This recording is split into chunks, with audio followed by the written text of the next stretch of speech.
শিৱৰাত্ৰিৰ দিনাখন ভাবিলোঁ যে আমি দুয়ো শিৱদৌললৈ যাওঁ আৰু সেয়া সন্ধিয়া টাইমত দুয়ো ওলাই গ'লোঁ। যিহেতু আমি চৰাইদেউতে থাকোঁ, গতিকে শিৱসাগৰলৈ বেছি দূৰ নহয়, সেইবাবে আমি দুয়ো ওলাই গ'লোঁ। এয়া দেখিছেনে, মানুহৰ বহুত বেছি ভিৰ হৈছিলে তাত, একেবাৰে খোজ পেলাবলৈ জেগা নোহোৱা নিচিনাই হৈছিলে। আমি অকল থিয় হৈ দিব লগা হৈছে আৰু মানুহৰ একেবাৰে ৰ'বলৈ জেগাই নাই।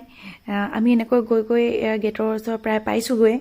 গেটখন বহুত ধুনীয়াকৈ সজাইছিলে। আমি গৈ আছোঁ, মানুহৰ ভিৰ দেখিছেনে, বহুত বেছি। গেটৰ ওচৰততো বহুত বেছিয়ে ভিৰ হৈছিলে। আৰু তেতিয়া আমি দেখিবলৈ পালোঁ কি ওচৰৰ দোকানখনৰ দোকানীজনে এডাল ডাঙৰ এটা ফ্ৰক লৈ এয়া ফ্ৰকটো এনেকৈ ঘূৰাই আছে, কোনোবাই ল'ব নেকি বুলি।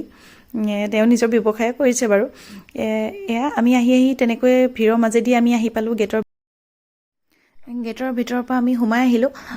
আৰু এতিয়া দেখাম আপোনালোকক শিৱদৌলৰ ভিতৰৰ পৰিৱেশ। শিৱদৌলটো বহুত ধুনীয়াকৈ সজাই তুলিছিলে, দেখি বহুত ভাল লাগিলে। ভিতৰৰ পৰিৱেশ বহুত ধুনীয়া। যিহেতু বহুত বছৰ মই অহাই নাছিলোঁ শিৱদৌললৈ, গতিকে এতিয়া চৰাইদেউতে থাকোঁ, সেইটো কাৰণে ভাবিলোঁ কি পটকৈ গৈ আহোঁ আৰু। যিহেতু ইমান বছৰ অহাই নাই, এনেও আহিম বুলি ভাবিয়ে আছিলোঁ, সেইটো কাৰণে ভাবিলোঁ শিৱৰাত্ৰিত গ'লে বেছি ভাল লাগিব। সেয়া আহিলোঁ।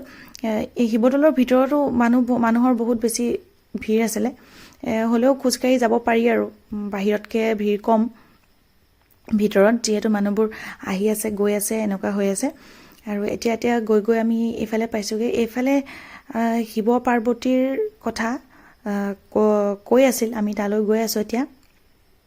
যিহেতু মাইক লগাই পেলাই তাত কৈ আছিল, গতিকে সকলোৱে শুনা পাইছে। আমি দুয়ো গ'লোঁ, অকণমান তাত ৰৈ শুনিলোঁ, আৰু শুনি আমি এইফালে গুচি আহিলোঁ। আৰু এয়া দেখিছেনে পৰিৱেশটো কিমান ধুনীয়াকৈ সজাই তুলিছে নহয়, বহুত ভাল লাগিলে। এয়া কথা ইয়াতে শিৱ পাৰ্বতীৰ কথা কৈ আছে, এয়া সকলোৱে শুনি আছে। আৰু এয়া শুনি আমি গুচি আহিলোঁ, যিহেতু আমাৰ আকৌ চৰাইদেউ ঘূৰি আহিব লাগিব, সেইকাৰণে আমি বহুত বেছি দেৰিও কৰা নাই। ইয়াৰ পৰা ওলাই আহিছোঁ এতিয়া আমি। বাহিৰতো বহুত দোকান লগাইছিলে মানুহবিলাকে। দোকানবিলাকত কাপোৰে চাবনে, জুৱেলাৰীয়ে চাবনে, খোৱা বস্তুৱে চাবনে, আচাৰে চাবনে, একদম বিভিন্ন ধৰণৰ বস্তু আহিছিলে। আৰু তাতে মই ভাবিলোঁ পাপৰি চাটকে খাওঁ। পাপৰি চাট খাই মই যিহেতু বহুত ভাল পাওঁ, গতিকে পাপৰি চাটো বহুত ধুনীয়াকৈ বনাইছিলে দাদাজনে, এয়া খালোঁ। তাৰপৰা খাই ভাবিলোঁ কি পানী খাওঁ। ইয়াত বিনামূলীয়াকৈ এই দাদাকেইজনে পানী দি আছিলে সকলোকে, বিনামূলীয়া পানী যোগান ধৰি আছিলে। তেখেতসকলক বহুত ধন্যবাদ যে ইমান ভাল কাম এটা তেওঁলোকে কৰিছে। এতিয়া আমি আহি পালোঁহি শিৱসাগৰৰ থলুৱা।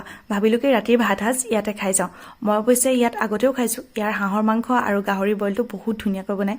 আৰু ইয়াতে আছিল আমাৰ লগৰ ভাৰ্গৱ আৰু ভৃগু, তাহাঁতি আমাৰ কাৰণে ৰখি আছিল। ভাবিলোঁ কি একেলগে ভাত সাজ খাওঁ। আমি ইয়াত ভেজ থালি খালোঁ, আপোনালোকক মই থালিখন দেখাম বাৰু। আপোনালোকে যদি ইয়াত খোৱা নাই, তেতিয়াহ'লে ইয়াৰ হাঁহৰ মাংস আৰু গাহৰি বইলৰ সোৱাদ ল'বলৈ নিশ্চয় আহিব। আৰু এয়া চাওক, আমাৰ ভেজ থালিখন এইখনেই আছিলে। আৰু মোৰ ভিডিঅ'টো চাই কেনেকুৱা লাগিলে মোক কমেণ্ট কৰি আপোনালোকে জনাব। আৰু যদিহে ভাল লাগে মোৰ ইউটিউব চেনেলটো ছাবস্ক্ৰাইব কৰি দিব, আৰু লগতে মোৰ ভিডিঅ'টো শ্বেয়াৰ কৰিব। আজিলৈ আহিছোঁ, বাই।